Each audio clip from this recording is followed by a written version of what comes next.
Fala galera do canal, vamos focar! Edivaldo Nascimento, o seu professor de Biologia. Se você ainda não se inscreveu no meu canal, se inscreve aí, aperta o sininho e dá aquele joinha. Minhas redes sociais estão aqui, me segue.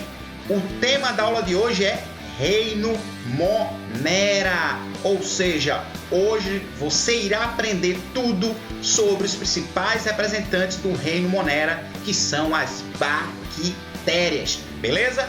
Então, roda a vinheta e vamos à aula!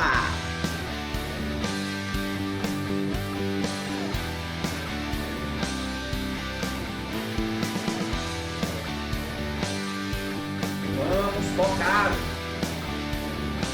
Então, a gente começa o Reino Monera observando as características gerais. E a primeira característica que eu coloco para você aqui é que todos são procariontes. Tá? Ou seja, dos 5 reinos da natureza, somente o reino Monera é procarionte. Os outros 4 são eucariontes. Tá? E aí, só para lembrar, os 5 reinos da natureza são Monera, Protista, Fungi, Planta e o reino Animalia. Somente o reino Monera é procarionte. O reino é representado pelas bactérias e pelas cianobactérias. É o reino mais numeroso, porque nós encontramos bactérias em todos os cantos do planeta. Inclusive, existem bactérias que vivem em harmonia com o nosso corpo. Podem ser indivíduos aeróbios, ou seja, indivíduos que usam oxigênio, ou também podem ser indivíduos anaeróbios, tá certo? Ou seja, indivíduos que não usam oxigênio. Podem ser autótrofos, ou seja, produzirem o próprio alimento através da atividade fotossintética, ou através da atividade quimiosintética. Então, os moneros também podem ser heterótrofos, ou seja, não produzirem o próprio alimento e precisarem se alimentar com relação ao meio. Então, essa alimentação ela acontece por parasitismo, quando a bactéria provoca problemas com relação ao indivíduo que ela está parasitando. Pode ser por simbiose ou mutualismo, quando a bactéria vive em harmonia com relação ao indivíduo que ela está inserida, ou através da saprofagia, quando a bactéria apresenta a capacidade da decomposição ou da alimentação de matéria morta. Então, bactérias saprofágicas são aquelas que se alimentam de matéria morta. 95% das bactérias não são patogênicas, tá certo? Somente 5% delas são patogênicas. São os decompositores naturais do nosso planeta, tanto as bactérias como também os fungos.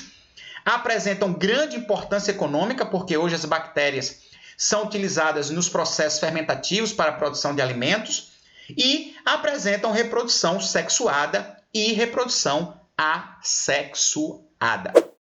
Então, galera, eu coloco para você aí uma informação muito importante, algumas informações importantes com relação às estruturas bacterianas.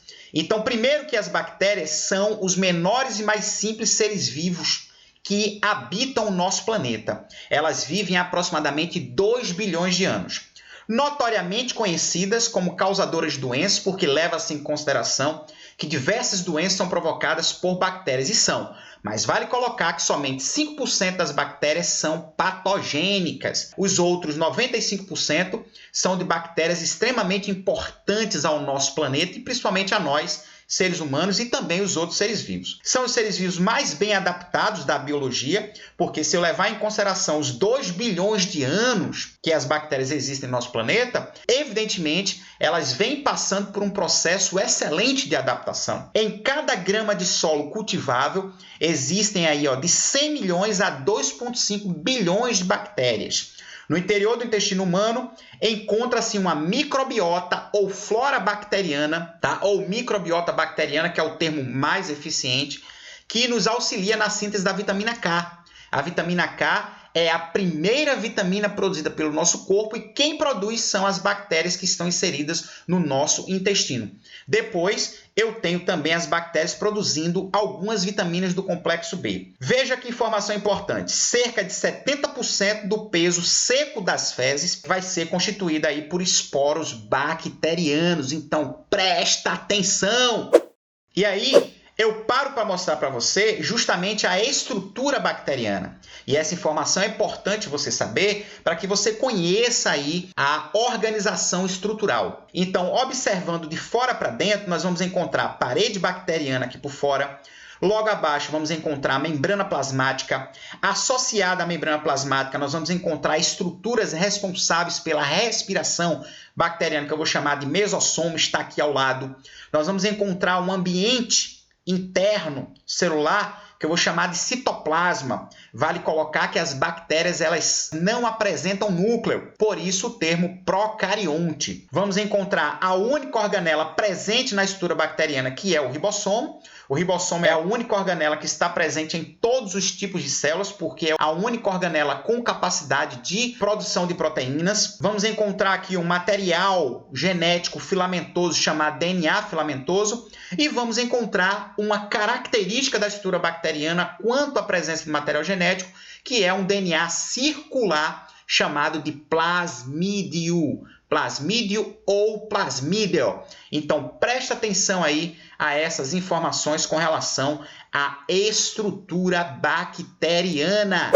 Então, veja só, dando continuidade à análise da estrutura bacteriana, perceba que a parede celular ela é altamente resistente. E é justamente pelo fato da parede celular ser altamente resistente que nossas células de defesa, por exemplo, não conseguem atuar na estrutura bacteriana. É por isso que até o início do século XX, algumas doenças bacterianas levavam o indivíduo a óbito muito rapidamente, como, por exemplo, a meningite, que ainda continua matando até hoje. E outras doenças bacterianas, quando o ser humano adquiria, esperava para morrer, como, por exemplo, a lepra e a tuberculose. Tá? A lepra é a hanseníase. Está aqui ó, o plasmídio bacteriano, DNA altamente recombinante, é usado hoje pela biotecnologia para a produção de proteínas de outras espécies na estrutura interna da bactéria. O mesossomo, que é responsável pela respiração bacteriana, e o ribossomo, que é a única organela que está presente aí na estrutura bacteriana. Vale colocar que devido à presença aí do plasmídio, as bactérias apresentam capacidade de reprodução a cada 12 minutos. Mas, de um modo geral, a capacidade de reprodução bacteriana é extremamente rápida. As bactérias, por exemplo, que não possuem plasmídio, se reproduzem de 20 em 20 minutos. Então, isso faz com que o reino seja extremamente numeroso. Por isso que eu coloco lá no começo que o reino Monera é o reino mais numeroso dos 5 reinos da natureza. Então, galera, eu trago aqui para você uma informação muito importante com relação à ação do antibiótico nas estruturas bacterianas. Primeiro, você precisa lembrar que as pessoas que pegavam lepra, tuberculose e até mesmo pneumonia até o início do século XX esperavam para morrer. Por quê? Porque nossas células de defesa elas não conseguem atravessar a parede bacteriana de alguns tipos de bactérias bem agressivas. Tá? Um exemplo clássico hoje é justamente a bactéria que provoca a meningite bacteriana. Algumas pessoas que pegam meningite, quando o médico diagnostica com meningite de manhã, às vezes o paciente morre à tarde, porque a capacidade de replicação bacteriana é muito alta e as nossas células de defesa não conseguem atravessar a parede bacteriana de forma efetiva, tá? De algumas bactérias especificamente falando. Preste atenção. Então, olha o que eu coloco para você. Um antibiótico fragiliza a parede bacteriana e favorece a ação das células de defesa e dos anticorpos. Atualmente, os antibióticos também desconfiguram o material genético das bactérias. Hoje nós temos gerações de antibióticos para gerações de bactérias. E aí nessa imagem aqui, eu coloco para você o passo a passo do mecanismo de ação do antibiótico na estrutura bacteriana, tá certo? Você, dá uma pausa aí no seu vídeo e analisa etapa por etapa. Então, galera, eu coloco para você aqui alguns tipos de bactérias com relação à sua estrutura. Isso é muito importante você focar nisso aí. Então, eu tenho aqui as bactérias do tipo Coccus, são bactérias esféricas, e aí eu tenho alguns agrupamentos de Coccus que recebem alguns nomes, por exemplo, os Diplococcus, como as bactérias Streptococcus pneumoniae, são Coccus em dupla. Os Streptococcus, como a bactéria Streptococcus pyogenes, são Coccus em fileira. Os Estafilococcus, como a bactéria Streptococcus aureus, tá? São Coccus em cachos.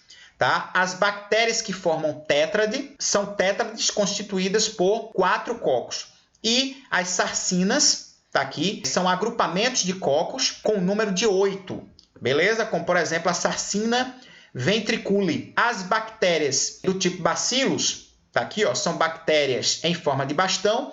E como exemplo aqui nós temos o Bacillus anthracis. Nós vamos encontrar aqui, ó, as bactérias em forma de vírgula, como por exemplo o Vibrio cholerae ou Vibrio coma. Bactérias em forma de espirilus, que são bactérias em formatação de espiral curto, como por exemplo a bactéria Helicobacter pylori. E as bactérias em forma de espiroquetas, que são bactérias em formatação de espiral longo, como por exemplo a bactéria Treponema pallidum, que é a bactéria que provoca a sífilis. Vamos encontrar também bactérias flageladas, como a Salmonella typhi, e bactérias chamadas de endósporo ou endosporos, tá? Como por exemplo a bactéria Clostridium botulinum, que provoca uma doença chamada de botulinum ou botulismo, beleza?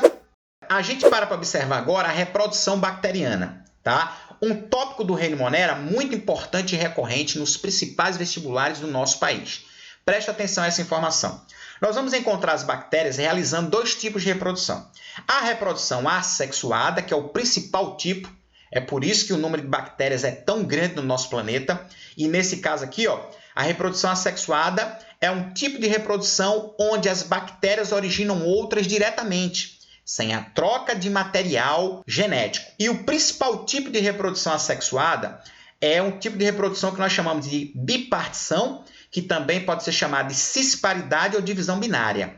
Nesse caso aqui, perceba que uma bactéria se divide ao meio por divisão direta, que eu vou chamar de bipartição, originando duas bactérias completamente iguais à bactéria original. E você já sabe que as bactérias se reproduzem a cada 20 minutinhos, ou 12 minutos se a bactéria apresentar o plasmídio, que é aquele DNA circular.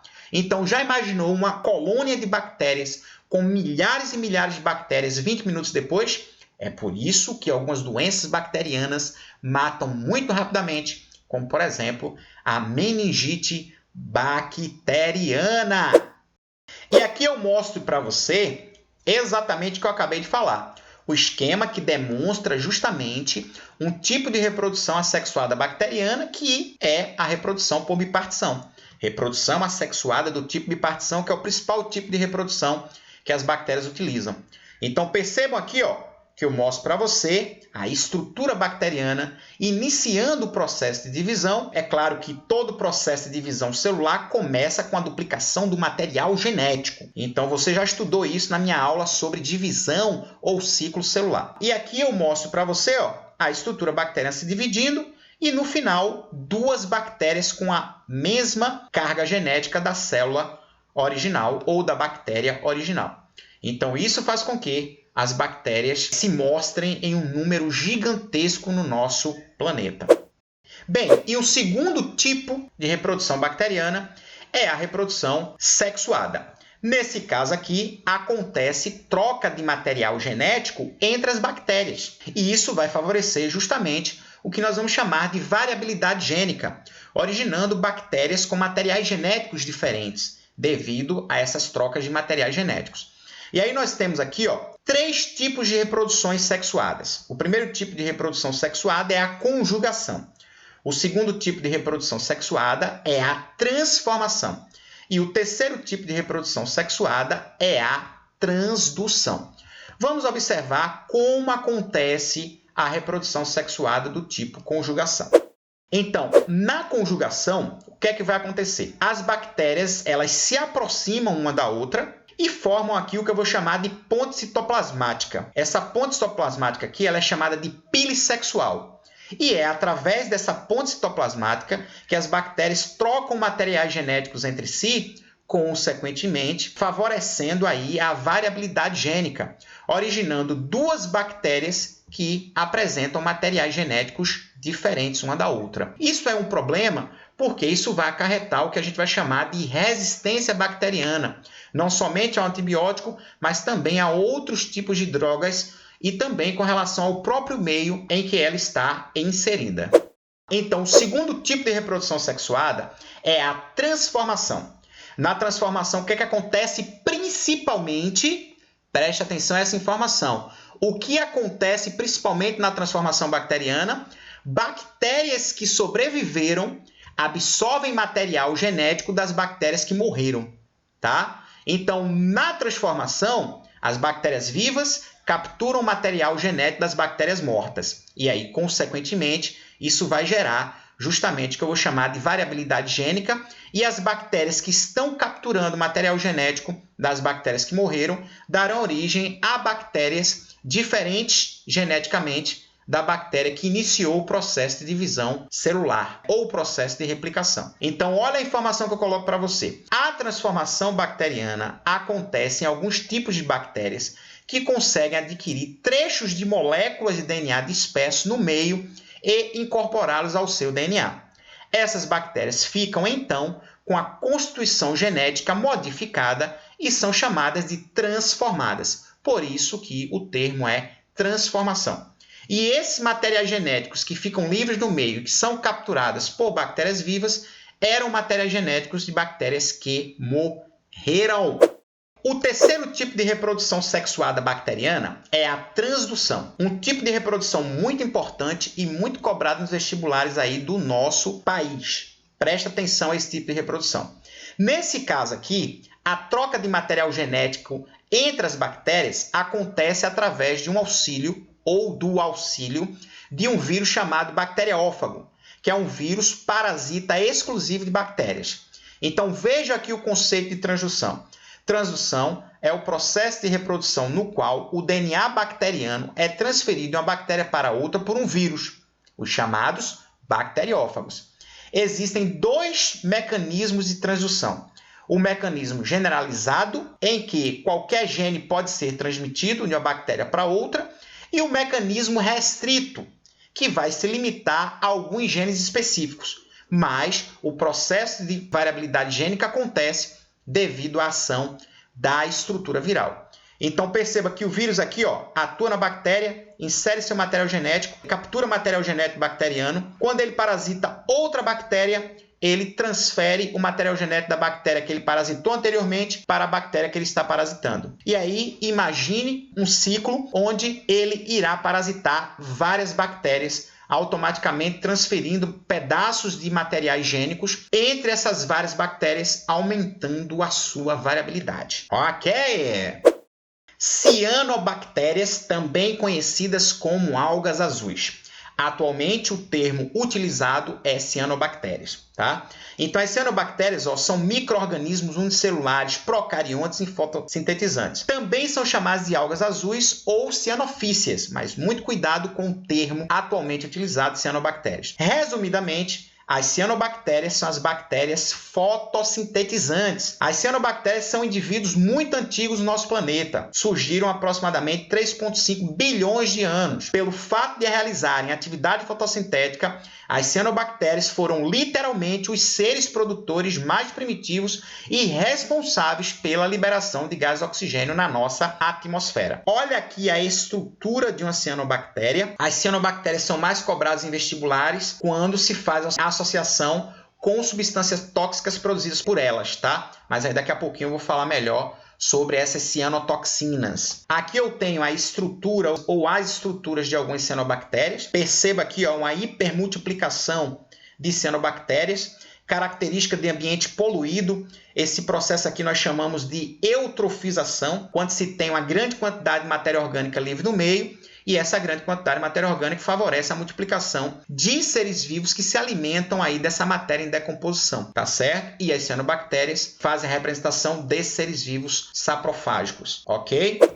Cianobactérias e o meio ambiente. Cianobactérias, elas vivem em ambientes planctônicos, ou seja, em ambiente ali na parte superficial dos ambientes aquáticos. Elas são favoráveis ao aumento da biomassa. E aí, como eu coloquei para vocês, a multiplicação excessiva desses indivíduos acontece pelo processo de eutrofização, que vai acarretar a decomposição de matéria orgânica, liberando nitrogênio e fósforo ali no ambiente aquático. Está aqui o exemplo do processo de eutrofização, que favorece o aumento considerável de alguns seres vivos, dentre eles as cianobactérias.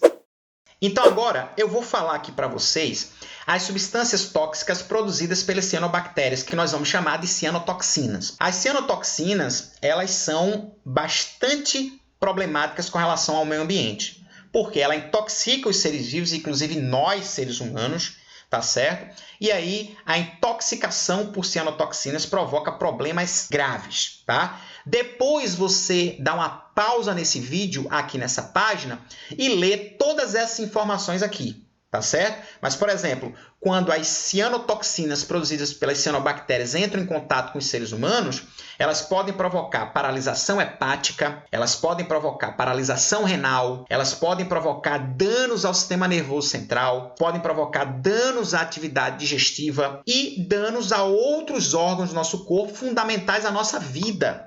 Ok? Então, ambientes que possuem cianobactérias são ambientes que fatalmente apresentam cianotoxinas livres no meio.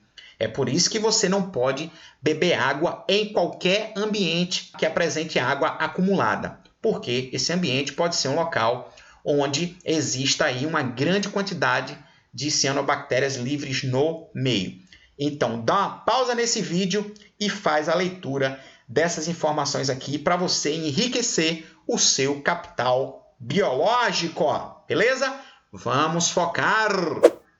Eu trago para você agora algumas características gerais das cianobactérias. O que é que você vai fazer? Você vai dar uma pausa aqui nesse momento e vai fazer a leitura dessas informações que são importantes para você. Mas eu vou destacar algumas características aqui. Tá? Então, as cianobactérias elas podem viver livres no meio ou viverem também em colônias. Apresentam clorofila, que são utilizadas na atividade fotossintética. As cianobactérias são encontradas em água doce, em ambientes marinhos, solos úmidos, ambientes congelados e regiões desérticas. Quando há acúmulo de matéria orgânica, essas cianobactérias usam essa matéria orgânica para o processo de alimentação e, consequentemente, replicação em grande quantidade. Tá certo? Então, aqui eu falo um pouquinho da reprodução das cianobactérias. Ou seja, as cianobactérias também se reproduzem através da reprodução assexuada do tipo bipartição, ok? É o principal tipo de reprodução das cianobactérias. A bipartição, onde a cianobactéria se divide e origina outra cianobactéria ou outras cianobactérias literalmente iguais. Importância econômica das cianobactérias. Veja só, as cianobactérias apresentam importância econômica benéfica para a natureza e o homem. Os principais benefícios são fixadoras de nitrogênio, porque elas contribuem para a fertilidade do solo, tá? São importantes produtores primários com relação ao processo de atividade fotossintética e produção da molécula de glicose. Apresenta valor importante nos setores farmacêuticos e agrícolas. Entretanto, também pode trazer prejuízo ao meio ambiente e à saúde humana, devido à produção das cianotoxinas que eu falei para vocês. As cianobactérias produzem um forte odor, tá? E gosto desagradável na água e pode desequilibrar ecossistemas, pois a água deixa de ser consumida pelos animais. Essa água passa a ser tóxica. Além disso, se a água for consumida por seres humanos, pode ocasionar problemas de saúde, intoxicação e morte. Bem, eu trago para você agora a importância das bactérias. Então, as bactérias são fundamentais no processo de decomposição. Nós vamos encontrar as bactérias decompositoras, que decompõem a matéria morta e devolvem nutrientes para o solo. As bactérias atuam na fixação do nitrogênio. No solo existem bactérias do tipo Rhizobium, Nitrosomonas, Nitrobacter, Nitrosococcus, que atuam no metabolismo do nitrogênio. São importantes na produção de alimentos, como, por exemplo, produção de iogurtes, queijos, leites fermentados, vinagre e bebidas. Produzem antibióticos, vitaminas, acetona, metanol, butanol e outras substâncias importantes com relação ao meio. São utilizadas no tratamento de esgotos, na degradação dos resíduos orgânicos, nas usinas de reciclagem de lixo, são utilizadas na produção de adubos de compostagem. E são utilizadas fundamentalmente na biotecnologia. São as principais ferramentas da engenharia genética. E as bactérias, como por exemplo a bactéria Clostridium tetani, elas produzem uma substância chamada de substância botulínica. E essa substância botulínica ela é utilizada hoje na produção de uma substância chamada de Botox, que é utilizada em tratamentos de estética. Então, galera, a aula de hoje foi sobre Reino Monera. Eu tenho certeza que você adorou. Assiste minhas outras aulas aqui no meu canal, beleza? Se inscreve aí no meu canal, aperte o sininho e dá aquele joinha. Muito obrigado e até a próxima. Vamos focar!